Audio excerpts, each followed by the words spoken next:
Hey everyone, Metazoa with Arena Watch back again.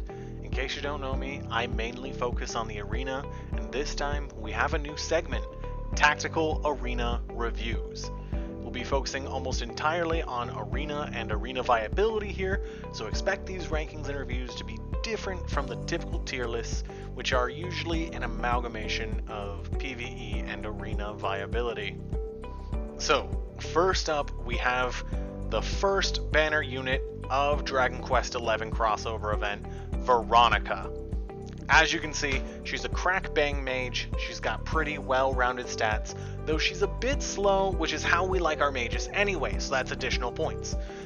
Other points for decent HP and wisdom, and really we want that low agility to synergize with the mage playstyles anyway. Her base perk here is going to be a plus 10% crit chance. This is awesome for PvE content as well as for Veronica's on defense, but sadly we can't rely on that kind of RNG for offense in the arena, which means this is gonna be mostly superfluous for us. Now, she has Frizz and Sizz resistance, which are both very strong in the current meta, as well as Whoosh and Zap weakness, which aren't really too bad right now, since good Whoosh and Zap units tend to be a bit fewer and far between. Of course, exception here being the big one, Nocturnus. She is weak to one of the big five though, Confusion, so you'll have to be careful in matchups where Baramos or other Fuddle users are present. Now we have our first ability here.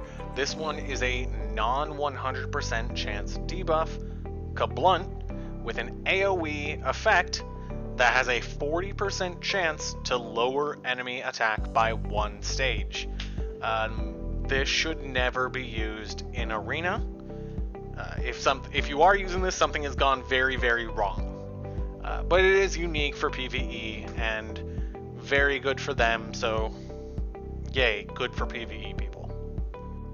Her second ability here is Crystal Fall.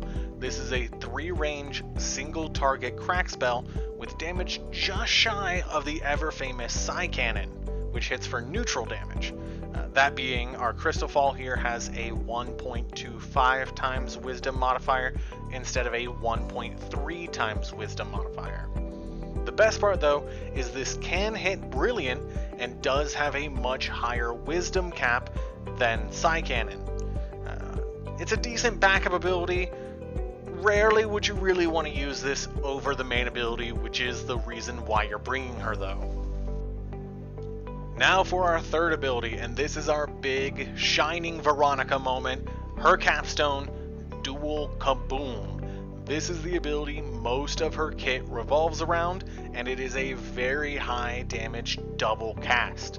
The fun part about this ability and other multi-hit spells though is that instead of being similar to 2 casts of Kaboom, as the name implies, which would be 2 casts at a 0.9 times wisdom modifier, this is instead calculated with a high minimum or base damage that gets added on to a smaller wisdom modifier, 0.25 for each Kaboom in this instance.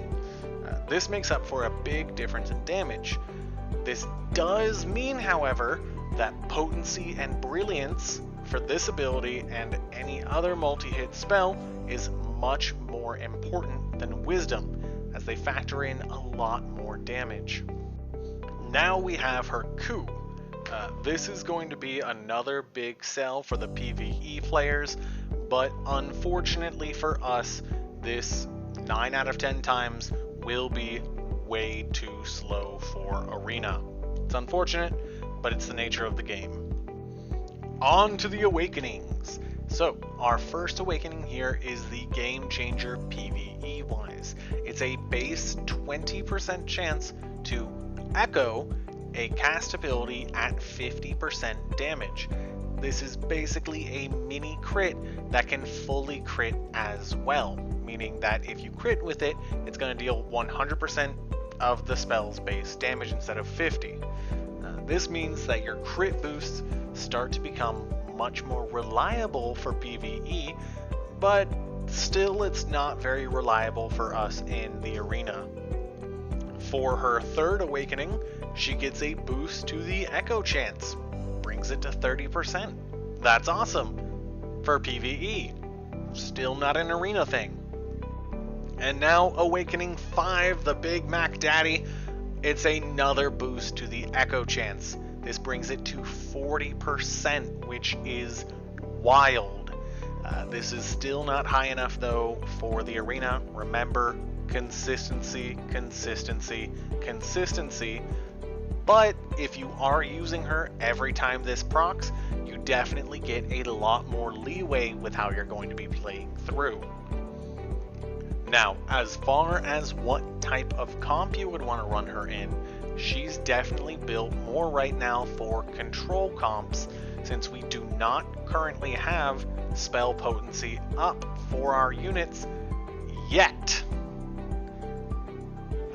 After 1.5 though, we do have the Dragon Quest Monster event featuring Kid Terry, who does give us that ability, at which point she becomes a lot more useful for those kind of Voltron comps. Use her as a blaster though while your other units lock down your opponent. She's great for finishing off units. As far as equipment goes, definitely you want to use her own staff and roll that staff for potency on her dual kaboom.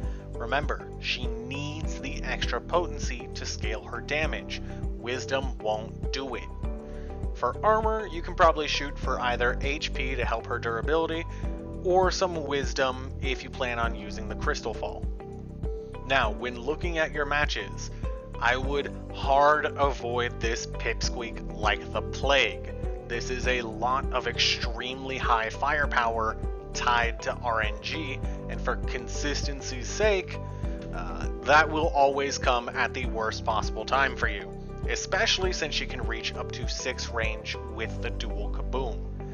That being said, if you do have to fight her, either take her out very quickly, or the only thing you're allowed to leave in range is a unit that will heavy resist, crack, and bang like Metal Dragon or Marquis de Leon. Now, our overall evaluation. This is a great dual element caster. Dual kaboom does awesome damage. Crackfall is awesome to fall back to. All in all though, she doesn't add much to our comps offensively, unless you just really need another high damage unit that relies more on potency and RNG than linear scaling like Hadler or Rapthorn's Trueform. PvE users will, however, get a lot of use out of this unit, so I would expect to see it in the arena quite frequently.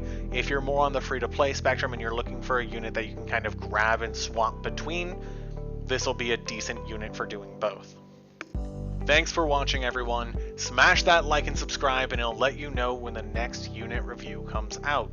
We still have Jade, Eric, Mordegon, Crystal Linda, Dora in Gray, and our special 1.5 anniversary banner unit still to go for this event. See you next time, and stay golden.